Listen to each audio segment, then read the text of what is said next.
book Annihilation by Jeff VanderMeer is a fascinating and deeply unsettling entry into the science fiction genre. It stands out because it doesn't rely on traditional science fiction tropes like space travel or futuristic technology. Instead, it explores the boundaries between the known and the unknowable, weaving a surreal and atmospheric narrative that challenges our understanding of reality itself.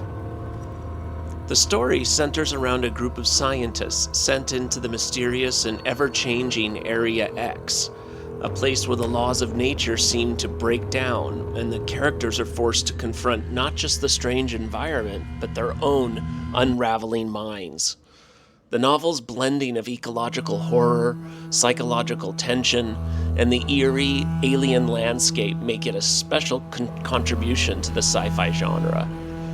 Its subtle, creeping dread and its refusal to offer any answers create an atmosphere that feels both intimate and vast, leaving readers haunted long after they've finished it. Annihilation received the prestigious Nebula Award for Best Novel in 2015, solidifying its place as a modern sci-fi classic. It also inspired a 2018 film by the same name, although we won't be discussing the film here. Let's just say the book is quite different, and from my perspective, more enchanting and less sensationalistic as well. Annihilation is the first book in a trilogy called The Southern Reach, with the second and third books called Authority and Acceptance, respectively.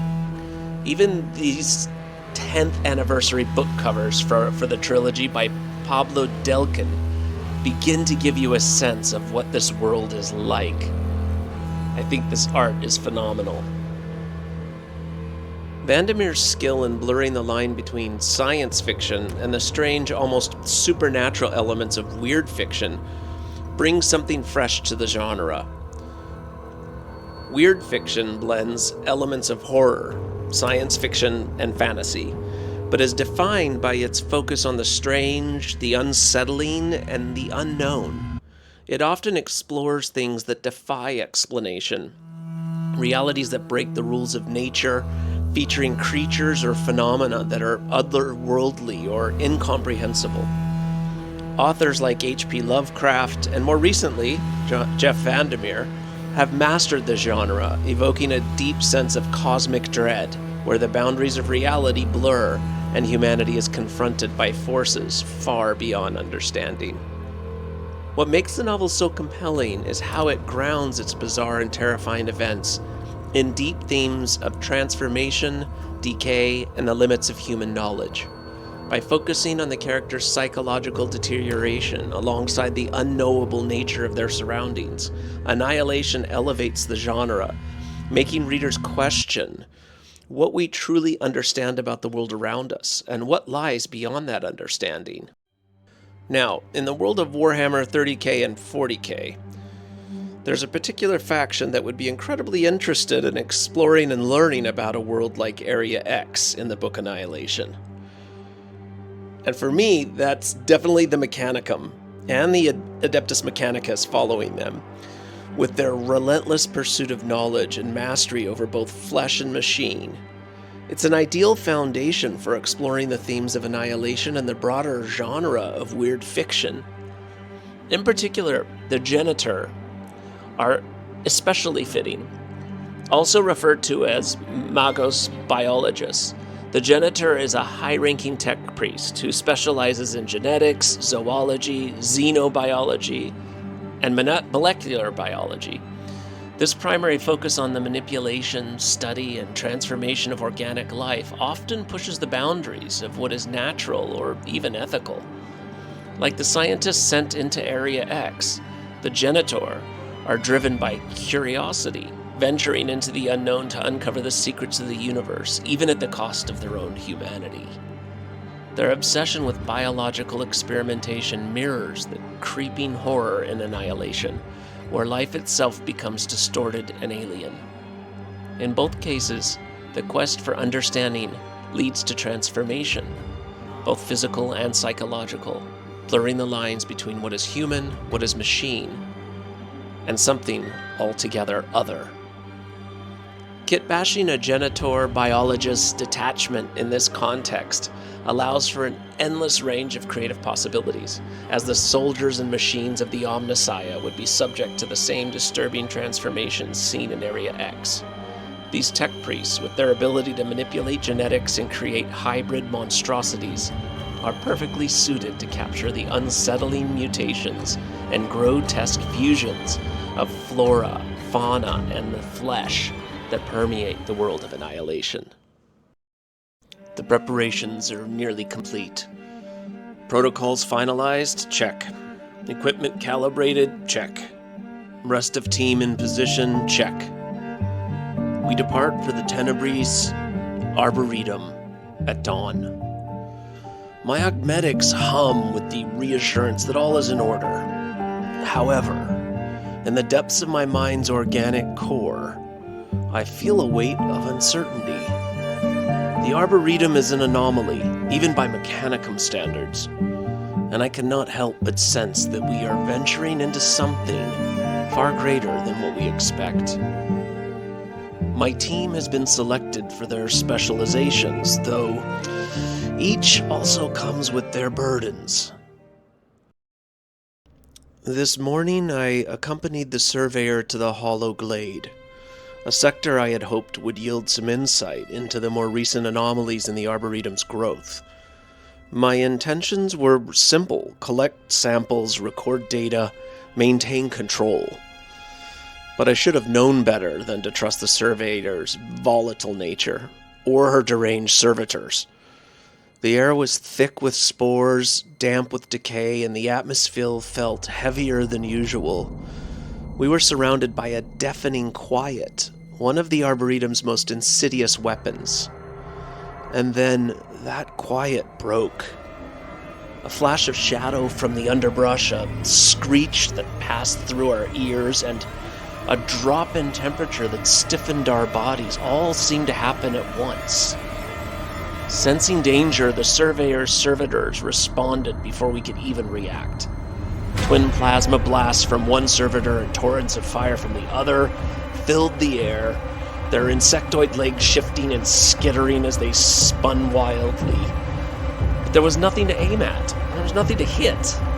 The plasma shots tore through foliage, trees, roots, and earth, but several bolts whizzed past me, close enough to scorch my robes. The surveyor? She found it hilarious. I heard her laughter, that manic, unhinged laughter, as the flames grew higher. Her face twisted into a grin that I can only describe as madness incarnate. "Look at them go," she yelled, crackling as the servitors continued their frenzy. I managed to drag myself out of the firing range, heart pounding, every calculation of my cortex screaming at me to retreat. I should have realized it earlier. The Arboretum had already taken her, warped her mind as surely it has twisted our flesh. And that was the moment I knew. I could no longer rely on the surveyor or her monstrous entourage. I left her behind as the flames licked higher, the servitors still firing at shadows, her laughter trailing behind me like a ghostly echo. Never again. This place has claimed too much already. I will not let it claim me, and certainly not alongside her. I never saw her again. I finally found them in the clearing near the Weeping Stones, hunched over their specimen table, deep in their work as usual. My two assistants, always so methodical in their dissections, barely acknowledged my presence as I approached.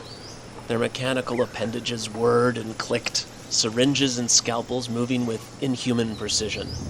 They were working on something strange, even by the standards of the Tenebris Arboretum. The body of what once might have been a hooved animal lay before them, though it was hard to tell where the animal ended and the flora began. Its flesh was overrun with growths, vines, moss, and strange blooms that seemed to pulse faintly. The creature's ribs were tangled in some kind of fungal mass, and its eyes were clouded over, almost as if the forest itself had claimed it. "We found it near the hollow glade," one of them muttered, barely looking up as they plunged a syringe into what could have been the creature's lung, or perhaps just another mass of roots. It's impossible to tell where the animal stops and the Arboretum begins. The flora, it's growing inside the muscle, inside the bone, almost as though the animal was being consumed while it was still alive. The Arboretum isn't just transforming them, it's absorbing them. They exchanged glances, but said nothing more, continuing their work. I could tell they were unnerved, as I was, though neither of them would admit it. The deeper we dig into this place, the more it reveals. But each revelation only leads to more questions. I looked down at the deer-like thing once more and wondered, how much longer before the same thing happens to us? The Tenebris Arboretum has consumed us. I record these words not as fact, but as a reflection of the disorder overtaking my mind. The machine god's order is slipping away, tangled in this impenetrable wilderness. It was once our purpose to catalog, to control the biological aberrations here, but that purpose has become blurred like everything else. The creatures, the flora, they have turned against the laws of nature and logic. Growth spirals out of control. Structures, once cataloged as mere plants, now breathe and pulse with organic mechanisms. My augments betray me. They whisper doubts. Time, if such a concept still even exists, has become something unknowable. I no longer recall when we entered the Arboretum, nor do I even remember why. I had thought that isolation would be our greatest challenge, that this endless exile would test our resolve. But the true threat lies within the very data streams of our minds, in the melding of flesh, machine, and this corrupt alien biosphere. It is here, in the shadows of the Tenebris Arboretum, that I confront the most terrible of realizations. I am no longer certain where the machine ends and the mutation begins.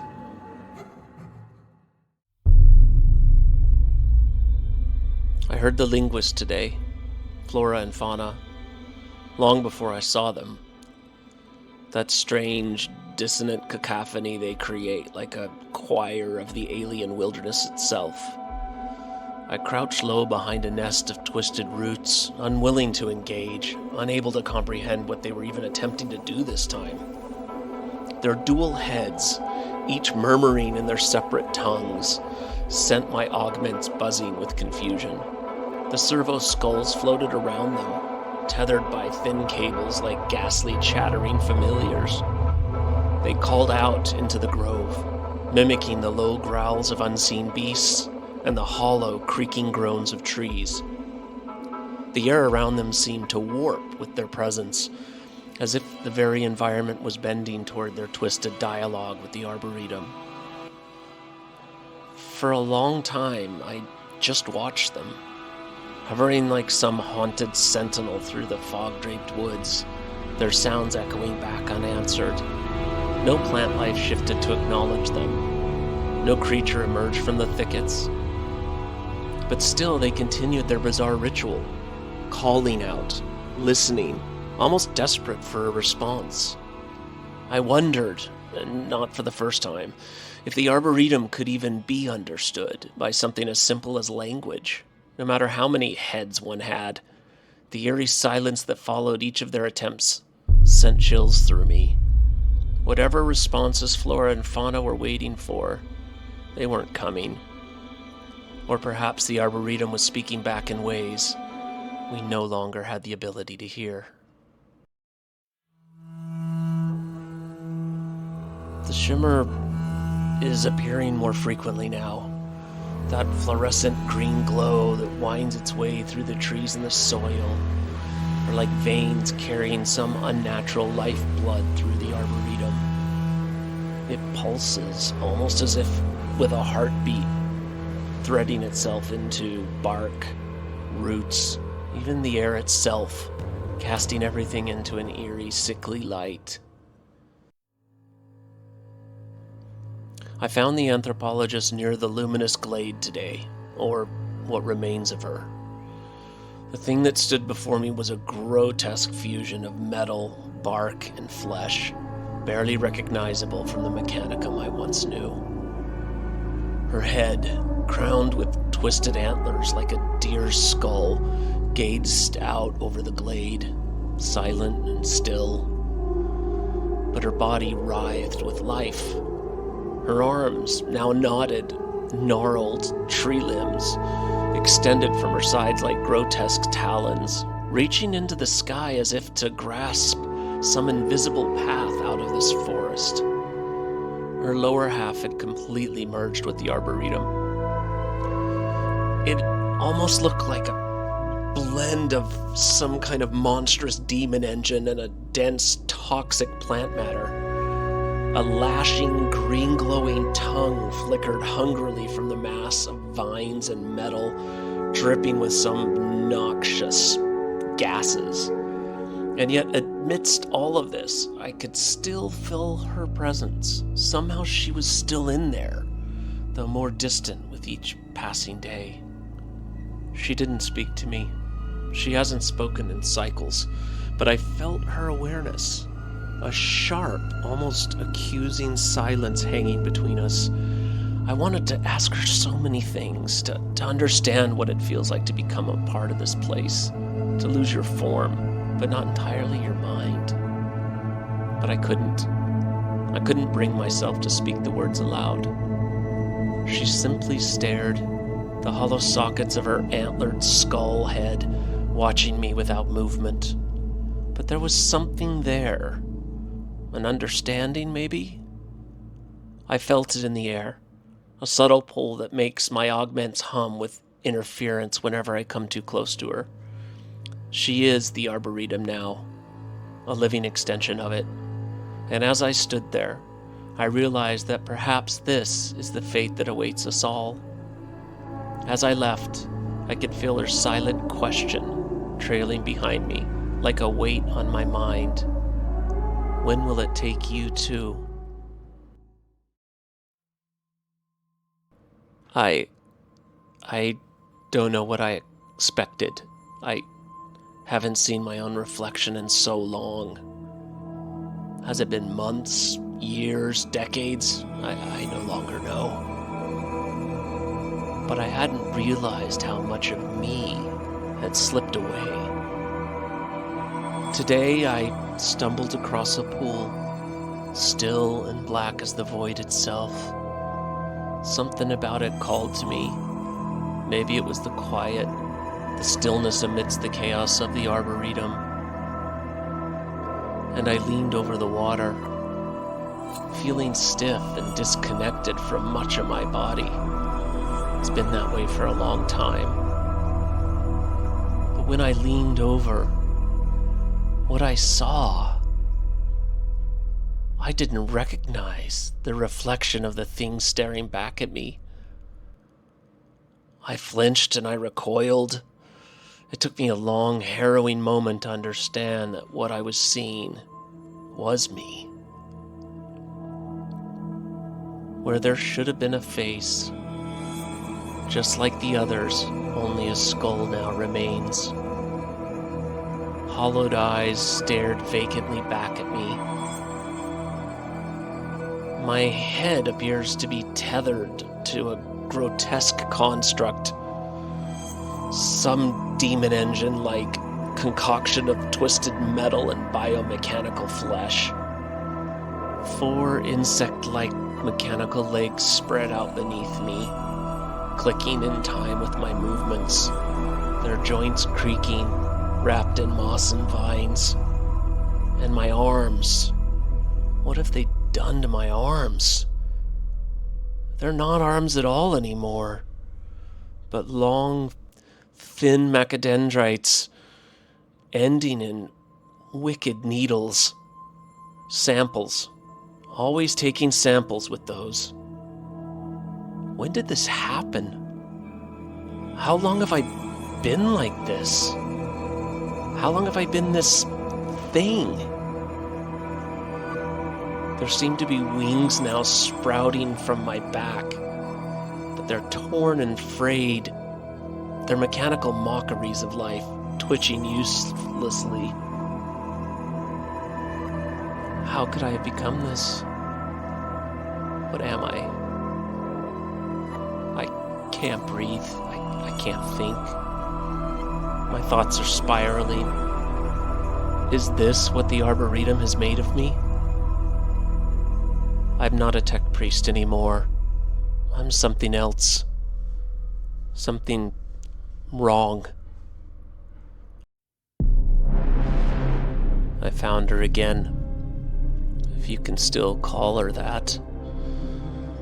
Near the edge of the spore cliffs, surrounded by the dead. Psychologist. I hesitate to use that title now.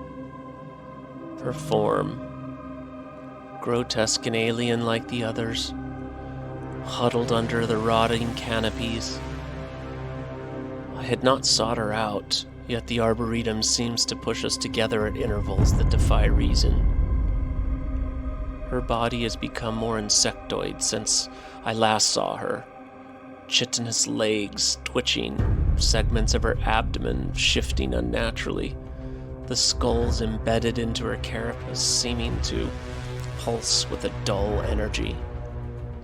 I could not tell where the beetle-like structure ended and her remains began. Each skull, I know their origins. They once belonged to those under her care, and now they stare out, hollow, accusing both her and me. Do you remember why you came here? Or has it already begun to slip away from you, as it did me? Her question clung to me like the spores in the air, impossible to shake. I did not answer her, but I realized as I walked away, my own hands trembling and my augments glitching, that her words had triggered something deep inside me. The psychologist may be more lost than any of us, yet there is still a part of her that lingers on the edge of belief. Perhaps it is the Arboretum's greatest cruelty, that it leaves enough of us intact to remember what we once were, while that transforms us into something else.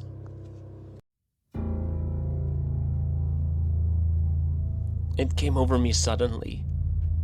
The dread. Not the creeping fear we've all grown accustomed to here, but something far worse, something suffocating. The air in the Arboretum thickened, pressing in from all sides as if the place itself were alive and aware. Through that haze, through the swirling, twisted nightmare of this place, I saw a figure emerge. He stood before me, impossibly real, but his presence was something more. His massive insect-like frame towered over me. I could feel the weight of his gaze locking on to me, paralyzing me. Anacharis Scoria? The despicable one. The heretic. Was he truly here? Or was this some projection, some echo from another dimension, or worse, some manifestation born from my own crumbling sanity? He stared at me for what felt like an eternity, until finally, he spoke. The seeds were sown long before your kind walked these stars. Who do you think tends this garden? And who do you think it is for? Those were his words. The last I would ever record. I can't stop hearing them. Over and over. The riddle coils itself around my mind, suffocating any semblance of reason. The Arboretum, it isn't what we thought. It never was. Perhaps we were never here to study it. Perhaps we were always a part of it. I don't know what's real anymore. The whispers, they won't stop. The shadows are closer now.